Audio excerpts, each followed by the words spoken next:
Dans le jardin, les pots font leur place. Pour l'herbe folle, il est bientôt l'heure de l'un des événements phares de l'association. La bourse aux plantes d'automne se prépare. Qui dit bourse dit troc. Revenons sur le fonctionnement de cette journée où chacun fait son petit marché. Les personnes qui viennent avec des cagettes sont accueillies et on leur propose d'échanger leurs plantes avec des plantes qui ont été mutualisées par les membres de l'herbe folle. Et ils peuvent donc échanger sur ce que nous avons appelé les îlots à thème. C'est une grande collection de géraniums vivaces. Ce sont des plantes soleil, des plantes d'ombre et alors un large choix de plantes aromatiques ainsi que des arbustes et aussi de temps en temps des plantes d'intérieur. Bourse aux plantes implique souvent échange, implique troc, mais les personnes qui viennent sans rien et qui repartent avec des plantes font un don à l'association L'Herbe Folle.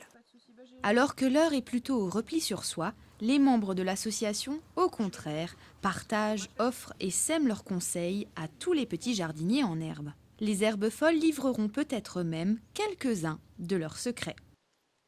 En fait, les premières bourses aux plantes, on ne les appelait pas comme ça, c'est en fait tout naturellement entre nous. Nous avons échangé nos plantes. Et l'idée est venue alors de se dire mais pourquoi on ne pourrait pas faire bénéficier un public ? Et je crois que c'est une pure affaire d'altruisme, de générosité et de partage.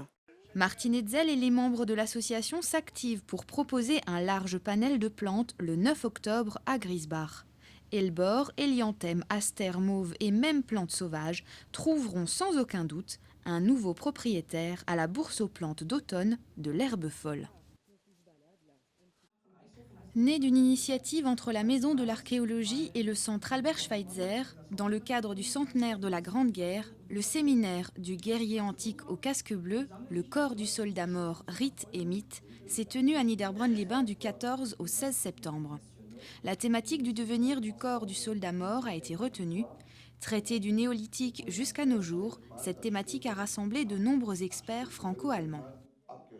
Il y a une dimension justement interculturelle, parce que forcément on ne dit pas la même chose, même si on traite le même sujet, le point d'attaque sera, ou même de conclusion sera peut-être différent, avec, et c'est ça qui est intéressant, des points de controverse, et vous savez que la concurrence, cela anime le tout, donc on est complètement certain que organiser des séminaires franco-allemands, c'est quelque chose de profitable pour tout le monde, voilà.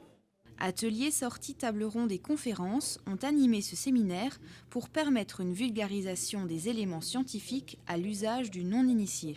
Ont notamment été traitées les questions d'éthique du traitement des restes humains, les questions juridiques qui encadrent la thématique des corps, des questions morales et scientifiques qui reposent sur des faits réels et parfois des mythes. Tout un programme de découverte, d'apprentissage et de réflexion sur un thème peu connu.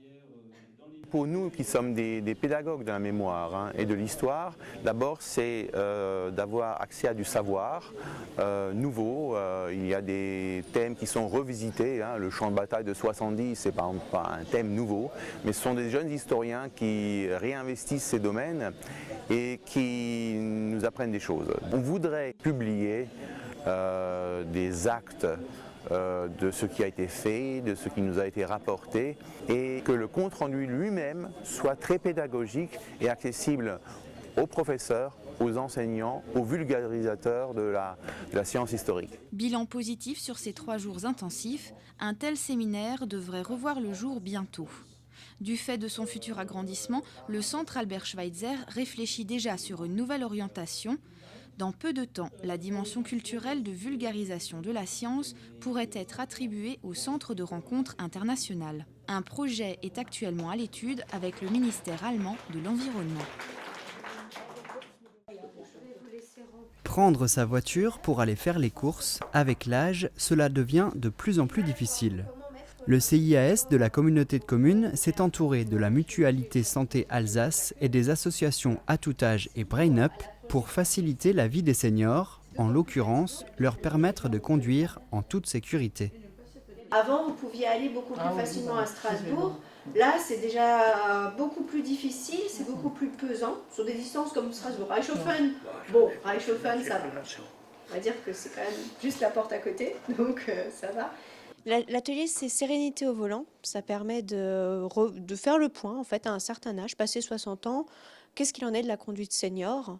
Est-ce que finalement on est encore en capacité de rouler? Comment est-ce que nos capacités mentales ont évolué, nos capacités physiques ont évolué avec l'âge? Et est-ce que tout ça c'est compatible avec la conduite automobile? Au programme, des cas pratiques et des conseils, aujourd'hui sur le thème du stress au volant. Est-ce que moi j'aurais peut-être ralenti avant, ou j'aurais peut-être fait ça comme ça.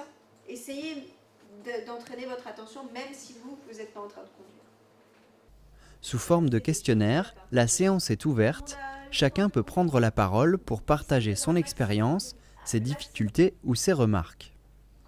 Ça permet donc du coup de s'entraîner, de donner des conseils pour pouvoir continuer à conduire le plus longtemps possible, mais aussi essayer de réfléchir, d'amener à la réflexion vers l'arrêt de la conduite automobile.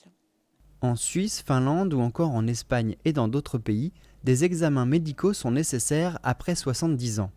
C'est même dès 50 ans au Portugal et en Italie où un macaron S pour senior peut être apposé au véhicule.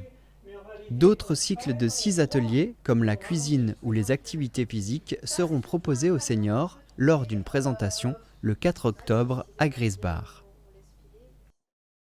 Chers téléspectateurs, nous vous informons avec regret que suite à la résiliation du contrat d'animation et de diffusion de votre canal local par les municipalités de Gundershofen, Gumbrechtshofen, Utenhofen et Zinswiller, TV3V cessera d'émettre sur ces communes à partir du 15 octobre.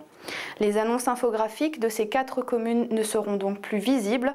Par contre, les associations de Gumbrechtshofen, Gundershofen, Utenhofen et Zinswiller qui souhaitent communiquer sur leurs manifestations pourront toujours nous envoyer leurs annonces, mais la gratuité ne pourra plus être applicable. Bien entendu, TV3V continuera sa couverture médiatique sur l'ensemble de la communauté de communes. Nous continuerons à réaliser des reportages et ils seront toujours visibles sur tv3v.laregie.fr/VOD. N'hésitez pas à prendre contact avec vos municipalités ou par la régie pour plus de renseignements. Aider les aidants, c'est l'objectif du mois des aidants.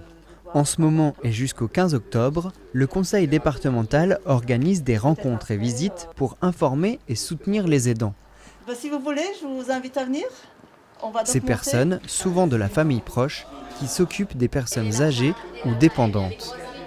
Ce premier rendez-vous à l'EHPAD de Mertzwiller a permis d'abord de rencontrer les résidents et a permis des échanges entre les aidants et le personnel. Les visiteurs ont pu découvrir des espaces de vie animés et le pôle d'activité et de soins adaptés PASA. C'est le rôle du département d'être en proximité de ces personnes et le fait de visiter cet EHPAD qui est remarquable dans son organisation donne aussi des idées à tous ces aidants qui sont venus aujourd'hui nous accompagner dans cette visite. Le Bas-Rhin a été pionnier dans le soutien aux aidants et aujourd'hui, il existe des solutions comme les accueils de jour ponctuels pour soulager les aidants. Alors, le mois des aidants, c'est une trentaine d'actions dans tout le Bas-Rhin pour répondre à notre politique volontariste de maintien à domicile. Il est important d'aider les aidants qui ont souvent besoin de répit. Alors on le fait par l'APA par exemple, en subventionnant les accueils du jour, les hébergements temporaires qui permettent aux personnes qui aident, qui ne sont pas toujours jeunes, d'avoir un petit peu de répit pour maintenir les personnes âgées à domicile le plus longtemps possible. Ici, l'âge de rentrer en maison de retraite recule autour des 80 ans. À Mertzwiller, nous en parlions sur TV3V, une résidence senior verra le jour comme 48 autres dans le Bas-Rhin. Le mois des aidants continue avec des rendez-vous entre autres à Haguenau et Brumath, puis à Reichshofen le 6 octobre à 19h30 pour le film Ne m'oublie pas. Tout le programme du mois des aidants est sur le site du Bas-Rhin.